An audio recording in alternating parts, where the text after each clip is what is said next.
네, 이어서 이아림 크래프트 테크놀로지 홍콩 법인 과장 연결해서 중국 시장에 대해서 먼저 좀 이야기를 해보도록 하고요.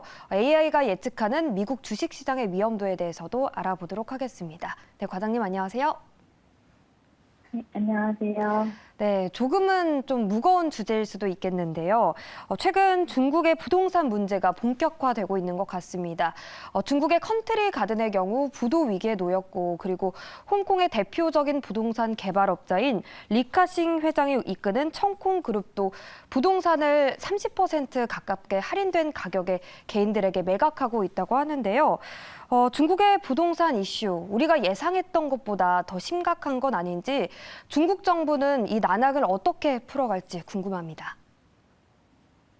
네, 말씀하신 대로 중국의 부동산 상황은 정말 쉽지 않은 상황입니다.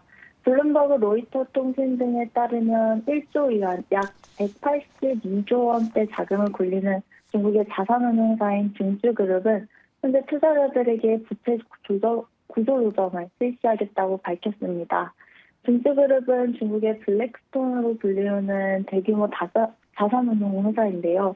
그럼에도 불구하고 현재 중국의 부동산 시장 침체를 견디지 못하고 투자자들에게 투자 상품 지급을 정지하는 등 현재 유동성 어려움을 겪고 있습니다.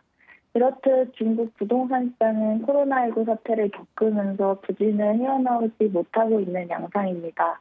올해 1월에서 7월까지 중국 부동산 투자는 전년 동기 대비 8.5% 감소하였고 중국의 70개 주요 도시의 지난달 신규 주택 가격은 전달보다 0.1% 내려 시장 전망치 0.3% 상승을 크게 밑돌았습니다.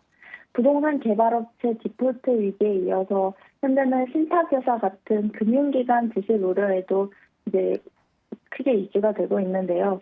중국 경제가 이와 같이 복합 위기에 빠질 수 있다는 전망이 계속해서 대두되고 있습니다. 블룸버그는 중국은 이미 경기 침체로 어려움을 겪고 있는 상황인데 설상가상으로 대기업들이 채무 불이행 위기에 빠질 수 있다면서 시즌송 정부로서는 이보다 나쁜 타이밍이 있을 수는 없을 것이라고 했습니다.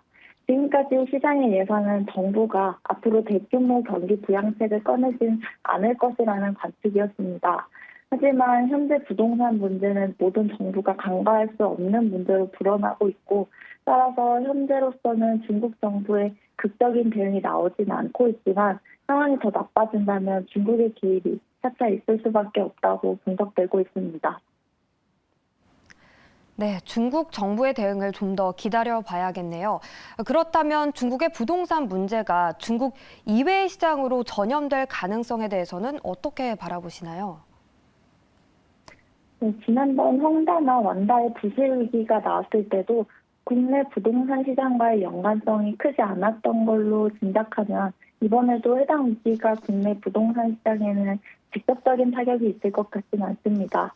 하지만 중국 경제와 직접적인 관련성을 맺는 산업이나 기업들을 중심으로 타격을 받거나 또 환율이나 금융 쪽으로 흔들리면서 직간접적으로 영향을 받을 가능성이 있고 또 중국이 조금만 경기가 좋지 않아도 국내 시장이 간접적인 영향을 받는다는 점을 감안하면 우리나라 부동산 시장도 전체적인 거시경제 흐름 속에서 위축할 수밖에 없는 상황입니다.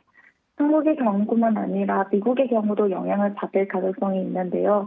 월가의 베테랑 투자 전략가 데이비드 로티는 시장에 단기적으로 상당한 수준의 조정이 발생할 가능성을 조정하며 경고하면서 특히 지정학적 위험과 매크로 환경 약화가 투자자들에게 인식되기 시작하는 상황에 대한 우려를 표명하고 있습니다.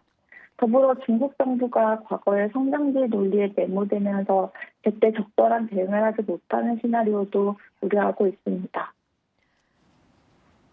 네, 그렇다면 마지막으로 크래프트의 AI 모델은 현재 미국 주식시장의 위험도를 어떻게 보고 있는지도 궁금합니다.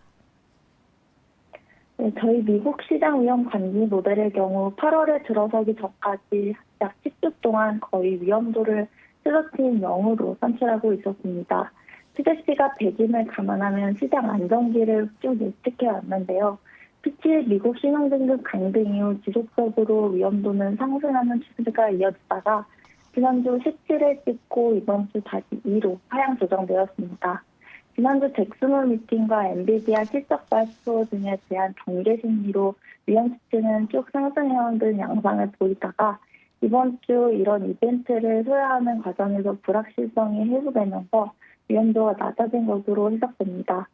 잭슨홀 미팅에서 인플레이션 목표치 인상 등 비둘기파적인 메시지가 있었다면 오히려 악재로 작용했을 것 같지만 또 한 번 파월의 데이터 드리븐 결정에 대한 강조 메시지가 주였기 때문에 인플레 추가 확산의 조짐이 없는 한 금리 인상도 없다는 선언으로 시장은 받아들인 것 같습니다.